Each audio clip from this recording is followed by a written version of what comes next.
About noon the following day, as they were on their journey and approaching the city, Peter went up on the roof to pray. He became hungry and wanted something to eat, and while the meal was being prepared, he fell into a trance. He saw heaven opened and something like a large sheet being let down to earth by its four corners. It contained all kinds of four-footed animals, as well as reptiles of the earth and birds of the air. Then a voice told him, "Get up, Peter, kill and eat." "Surely not, Lord," Peter replied. "I have never eaten anything impure or unclean." The voice spoke to him a second time. "Do not call anything impure that God has made clean." This happened 3 times, and immediately the sheet was taken back to heaven.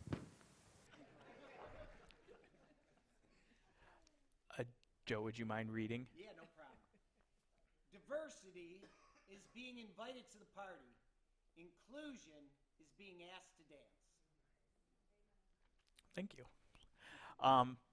Our readings today that we had was this in matrimony. The idea of a dance that Peter will partake in that is asked not just of Peter, but of all of us. We see this dream that is laid out, and it is a dream in which a sheet is fallen from the earth or descends, and Peter witnesses all of the animals.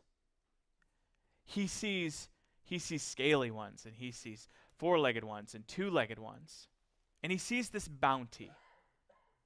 Now, to a desert people, the idea of a plethora of food or a plethora of life is unique. But when Peter makes the comment in a clear statement that I have stayed with Jewish law, I can't just eat any of these things. God makes a clear point to him, and he says, you're not allowed to say that any of these are unclean that I have made.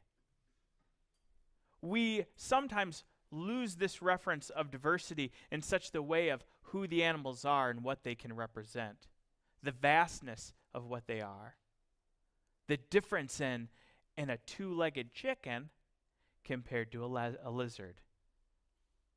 We see this vastness. And in that diversity that we see that Peter has to interact with as a food source that he has to take and consume, I want to have that discussion. I want to view this lesson today through that lens. I need to first start off. Hi, I'm Phil. I'm a minor pastor here at Crossroads Church. That associate. But that, if you don't get that joke, a selfish plug is that you go onto the website and you can see me embarrass myself several times over because you can watch those at your own pain or astonishment. And what, yes, me, myself, as I come to this table, I come to this church, this podium, as just a sorry individual. I'm a socially awkward guy, as you can tell. But a lot of times, I am an ECC pastor, so you don't have to pray for me. I'm not going to a funeral after this. I wear this because of the tradition in which my family has, and not just the tradition in which my family has, but the ECC, when you get ordained into the covenant, you can wear these robes. And these robes have a great symbolism. And for me, when we look at this and we discuss the people and when we discuss this dance, and that diversity that comes out of it, this is just another explanation of my diversity. But the symbolism in it. This is a big robe. I'm wearing pants today because it's cold, and it's not a bathrobe. But this robe is awkward. This robe is ill-fitting. It is too big. But it's just like my faith. It's just like my God. It comes around me. It encompasses me. I am ill-fitting in it. It is perfect. The other thing about it is, if you notice, it has this collar. This collar, there's only a few things that we put collars on, and I'll let you. Okay, we can fill that in on our own. But this collar is more than just a symbolism, but it really is a feeling and an understanding of the weight of coming up here and leading this and having this discussion. That even though I am drastically uncomfortable to do it, I'm here, tugged by this collar. And that means a lot to me, because it's in diversity, it's in our nature to always kind of go to the things that look like us.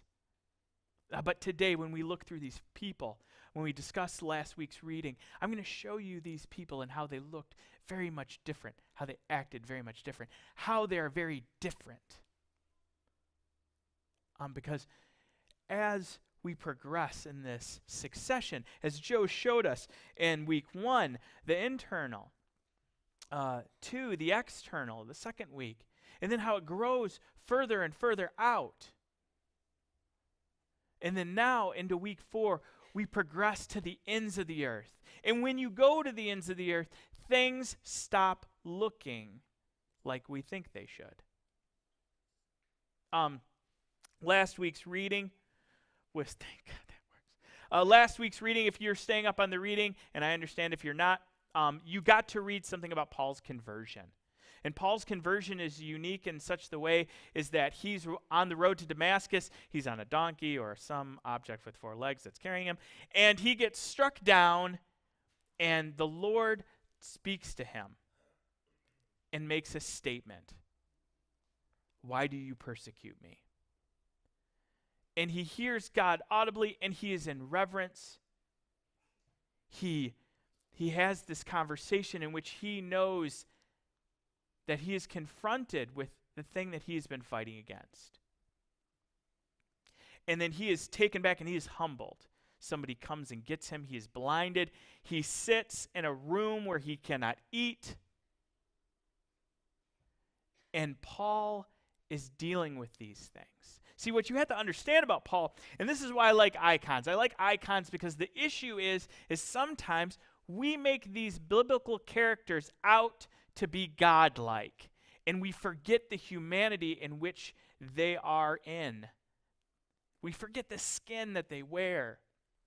And I like them because they paint Paul in who he is. In the first slide, you can see that there's that lightning bolt coming down. It's the discussion of his conversion in a picture. It's beautiful. We see in the second one just the understanding of that he is a sophist. A sophist means he's a wise guy. I'm a nerd. I use nerd terms. I like philosophy. I studied it. I enjoy it. My sister does not like it when I bring up philosophy. You can ask her. She's in the back. And not now. Okay. But I like philosophy. I read philosophy. I have philosophy-like discussions. Paul is a sophist in the practical standpoint that he has gone to school for it. He is educated in it. He's a Roman citizen. He has this knowledge. That's what the desk and the learning and the paper. He devises beautiful arguments to change people's minds. He is a logic person. He also is bent over. He has this weight about him. He does not look pristine or clean, doesn't he? He looks a little shabby. His beard's very nice. We'll talk about his beard later. I love his beard. But we see how he's bent.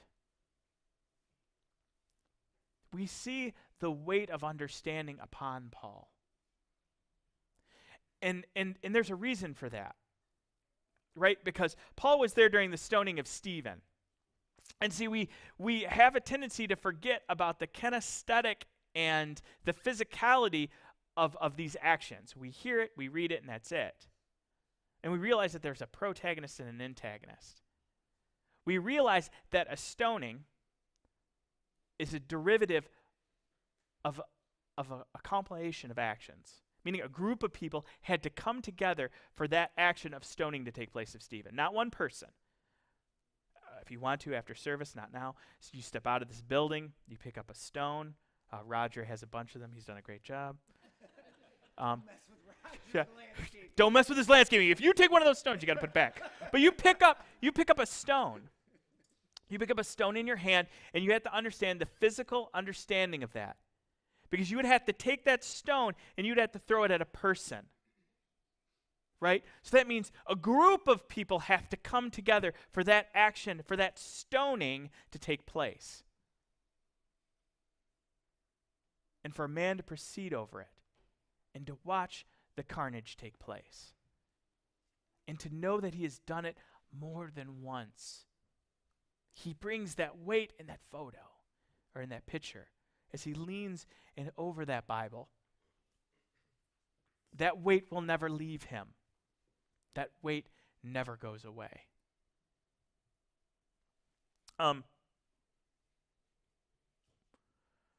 When we see Paul, we see a man.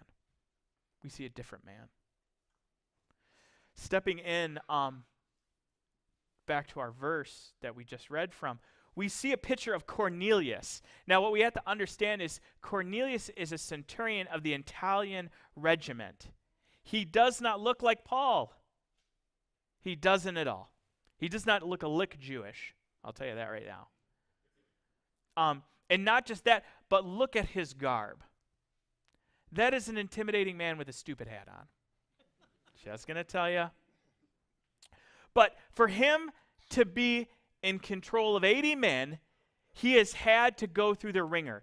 For him to be in his position, for him to demand and command an Italian regiment, means first, he's got to be from Italy. That means they all have to be Italian. Okay?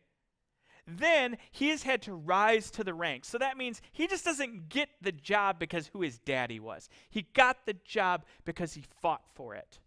He got the job because he was good at the actions he took place in, which was war. He also had to commit to Caesar to get his job. So we need to have that in the back of our mind. We need to have an imposing figure that Peter now has to have a conversation with. A person that does not look like Peter. He's an intimidating figure. And not just that, but there's something also to be said about his personality and how he would have had to command his men. The stupid hat has a reason. He also has a stupid hat and a little stupid whistle. And the thing is the hat, for him to do his job, he stands in front of his legionnaires, and they create what's referred to as a shield wall. And they lockstep shields together. If you see that shield, it doesn't really look that interesting, but it's big. It's made out of planks of wood, and it's heavy, and it's round.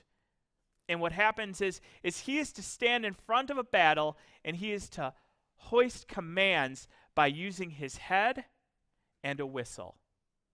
And what happens is they may be 10 men deep and a wall across, and he is to stand in front.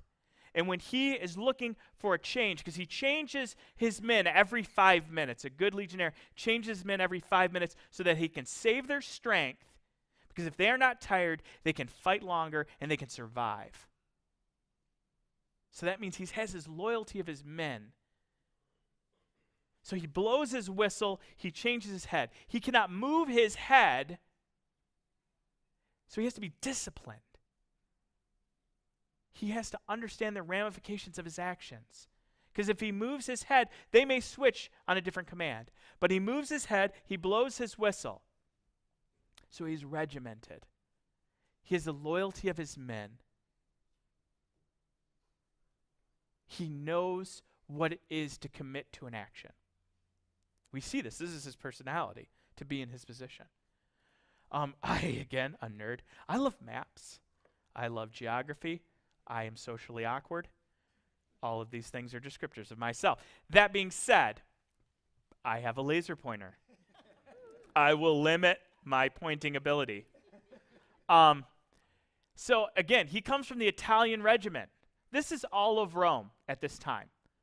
Caesar Augustus, or Caesar Octavius, this is all that he's controlled. Britain technically isn't that big at this time period. It's a little bit less. Hadrian and his wall has not been completed.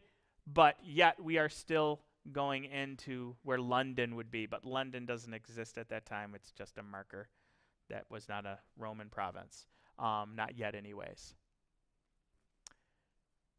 Rome is big. The heart of Rome is right here. And as you know, that is Italian. He's a part of the Italian legion. There's an idea of loyalty to Caesar, Romanos, in which he is now moved all the way to here, right on that province, right by the water. He is probably in charge of about 80 to 100 men, not including their families. He lives in a villa. His villa is houses probably 40 folks, not 40 of his garrison. And then the other 40 live around him. Okay? He has a large entourage wherever he goes. Because that's just 100 men, not including their families, in which he takes care of and he has influence over. He's a man of consequence. But not just that, he is not what Peter or who Peter wants to talk to. Because this could easily be a trap. Peter could have this dream, and he has this dream, and I don't know about you, but like Peter hears from God audibly. And that's a shocker in and of itself. And the fact that only Peter comes down with one rebuttal where he's like, really, God, I haven't had anything unpure, besides whatever's happening in this dream. And I see these animals, and I'm excited to eat bacon for the first time. But God, there's some questions that fire in, like, what did I have to eat the night before that's making this happen with this dream? All these things are running through Peter's mind, and Peter just has to respond. And he responds, and the thing is that Peter actually does the action. I don't know if I would. Because this is a Roman guard. You're going into the den of the lions. This is intimidating. The man is intimidating.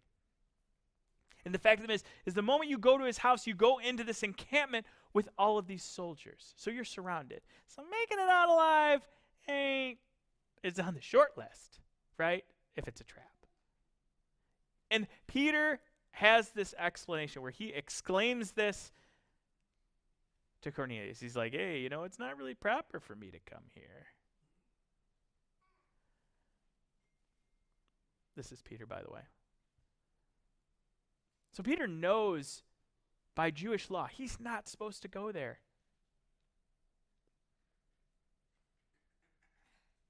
But God is propelling Peter to go outside of his comfort zone.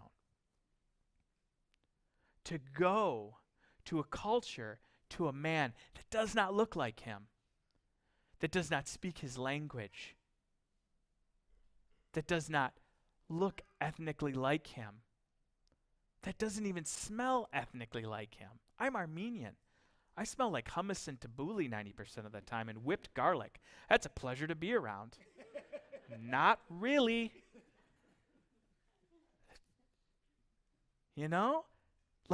This is different for him. This is out of his comfort zone. We have this in life, don't we? But we realize there's two parts in this, right? Because even though Peter is stepping out into this, Cornelius is asking for it. And we have this is what sometimes gets lost on us when we read this, is we forget about the issue that Cornelius has when he asks these people in. Because again, Cornelius is not Jewish. But Cornelius, it is written how he is a God-fearer. Meaning that Cornelius he gives alms to the poor. He attends a Jewish synagogue, but the Jews refer to him as a God-fearer. So he's allowed to enter only into a certain portion of the temple. He technically, because he is a God-fearer, he sits behind the women. Now, for Cornelius to take this action, there's this humbleness to him. Now, if you're a guest here, thank you for coming. Because just like Cornelius, I understand that there is a hesitancy to step into something new. And as Christians, sometimes we lose that. We get Peter, we understand, well, Peter's going into the lion's den. He's got everything to lose. But no, there's just as much fear on Cornelius' side. When we go out into the world, when we see people that look different than us, that act different than us, that have different thoughts than we are, when we bring them here, we have to understand it looks foreign. I look like a yutz. This is awkward. Thank you, David. This is awkward. This is different. The explanation of church, the coming together in worship. And sometimes as Christians, we have to be able to take that dance slowly with people. We have to understand that it is difficult, that it is different. And we need to be sensitive to it. And sometimes we're not. Paul wasn't. How Paul handled diversity was not sensitive, right? We just stoned the guy. That's easy. Right? Peter doesn't. And that's why Peter holds the keys to the church. Because like that dream, when he saw all those animals come down, he saw diversity. He saw things that he wasn't allowed to interact with, that now God commands him to. God challenges him to. And that's a struggle for Peter. You'll read also about how Cornelius and all of his family gets baptized. This is another awkward thing. This is something that we've gone through that we resonate with. I like this fresco just in the fact that we sometimes lose the imagery of being stripped down and being washed. We lose the concept of what it is to become naked or go to something vulnerably.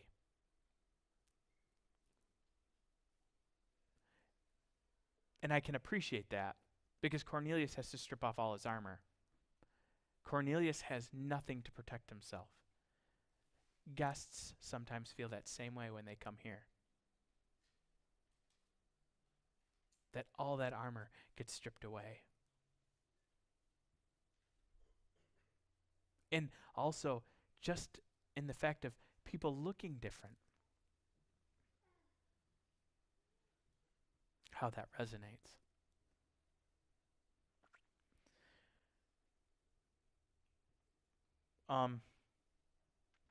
Meister Eckhart, this constipated looking man right here.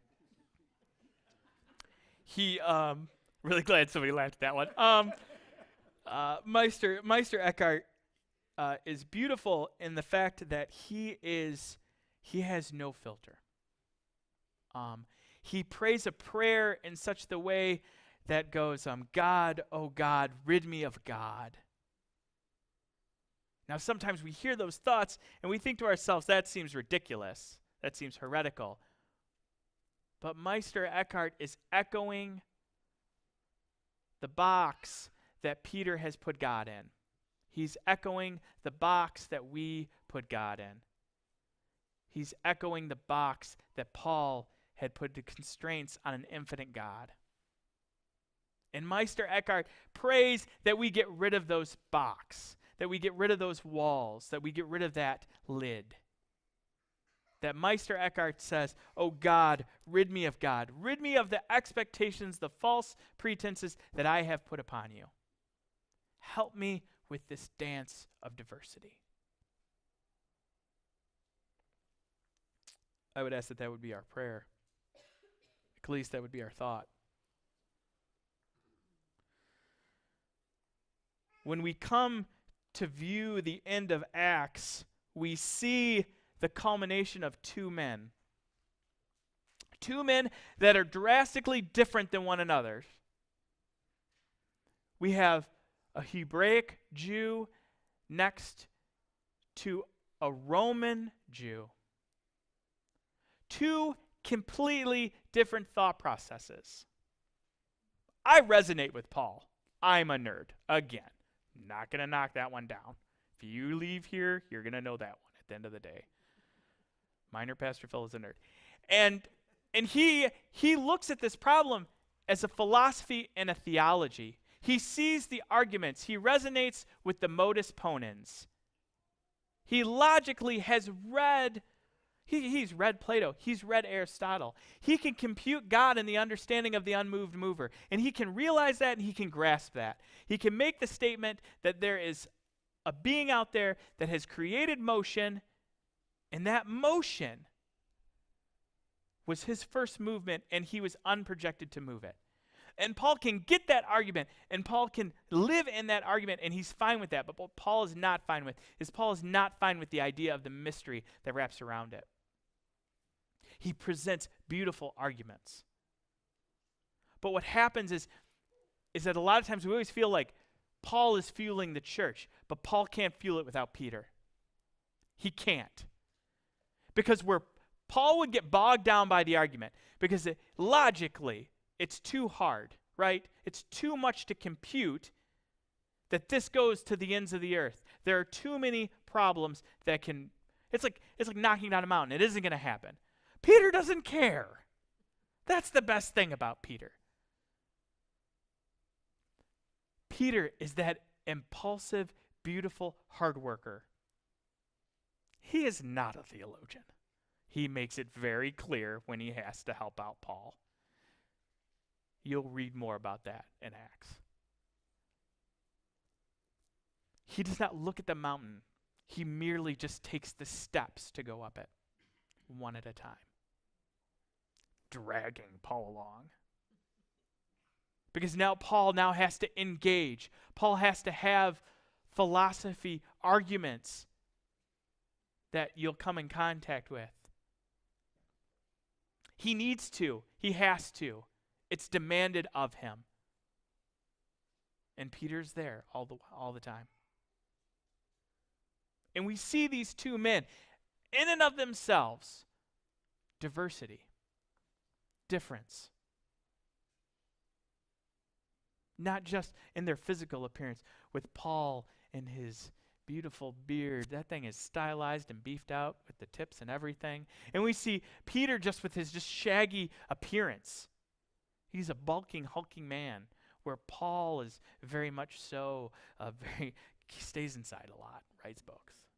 Okay? Not keen on the whole traveling. But they're just two different people that represent our body. And it calls us to move that outwards.